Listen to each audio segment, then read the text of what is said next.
नमस्कार मित्रांनो, जर तुम्हाला काही इम्पोर्टन्सीचा त्रास असेल किंवा इरेक्टाईल डिस्फंक्शनचा त्रास असेल किंवा तुमच्या इंद्रियामध्ये ताठता येत नसेल तर तुम्ही रिअली त्याला लाईटली घेऊ नका. कारण की माझा 40 वर्षाचा अनुभव आहे आणि 10 लाखाच्या वर रुग्णांना मी एक्झामिनेशन केलेलं आहे. तर मला माझ्या ऑब्झर्वेशन असं आहे की ज्या लोकांना इरेक्टाईल डिस्फंक्शन येतं त्याच्या within a span of 1 year त्याला अँजिओप्लास्टी किंवा अँजिओग्राफी करून अँजिओप्लास्टिक करण्याचा नक्कीच अनुभव आलेला असतो. तर मित्रांनो, असं का बरं होतं? त्याचं एकच कारण आहे की erectile dysfunction is the one of the sign of the heart failure किंवा weakness of the weak heart. तर त्याचं एक साईन आहे, एक सिम्पटम आहे आणि त्याला आपण निग्लेक्ट करतो. कारण की वयाच्या 45-50च्या नंतरच आपल्याला हे इरेक्टाईल डिस्फंक्शन येतात आणि त्याच्यानंतरच आपल्याला हार्ट येण्याचे चान्सेस पण वाढतात. तर मित्रांनो, तुम्हाला पण जर इरेक्टाईल डिस्फंक्शन आलेलं असेल तर नक्की धोक्याची घंटा समजून त्याच्यावर लवकरात लवकर कसा उपचार करता येईल ते बघा आणि तुमच्या हार्टची काळजी कशी करता येईल हे पण बघा. कारण की तुम्हाला त्यांनी रेड सिग्नल दिलेलं असतं. तर मित्रांनो, याच विषयी आज आपण जाणून घेऊया इन डेप्थ आणि सायंटिफिकली ॲज इट इज. मी आहे doctor Umesh. As a clinical sexologist मी गेल्या 40 वर्षापासून प्रॅक्टिस करत आहे.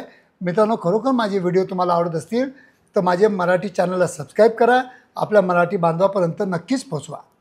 मित्रांनो, आजचा विषय असा आहे की इरेक्टाईल डिस्फंक्शन आणि हार्ट अटॅक याचा आपसामध्ये काही संबंध आहे का? तर मी म्हणेल खूप मोठा संबंध आहे.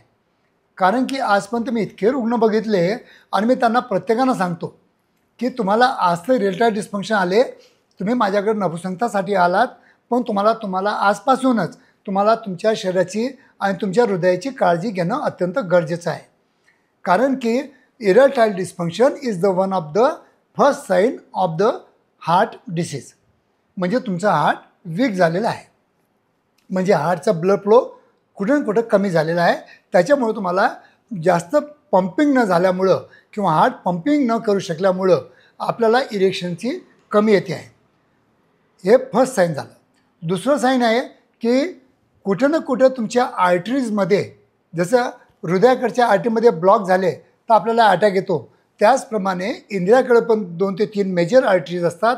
त्याच्यामध्ये जर प्लाक निर्माण झालं किंवा ब्लॉकेज निर्माण झाले किंवा कोलेस्ट्रॉल जमा झालं तर तुम्हाला पेनिस फेल्युअर म्हणून, त्याला आपण ज्याला हार्ट फेल्युअर म्हणतो त्याला पेनिस फेल्युअर म्हणू शकतो, तर इम्पोर्टन्सी येऊ शकते. म्हणून याचा पण अर्थ असा होतो की तुमच्या बॉडीमध्ये आपल्या रक्तवाहिन्यामध्ये प्लाक निर्माण होण्याची एक टेंडन्सी निर्माण झालेली आहे.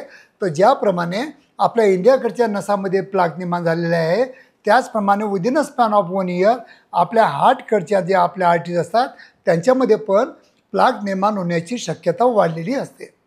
तर मित्रांनो, रिअली तुम्हाला सांगतो, माझा अनुभव सांगतो की जर तुम्हाला इरेक्टाईल डिस्फंक्शन आलं असेल तर आजपासूनच तुम्हाला रेग्युलर एक्सरसाइज करणं महत्त्वाचं आहे.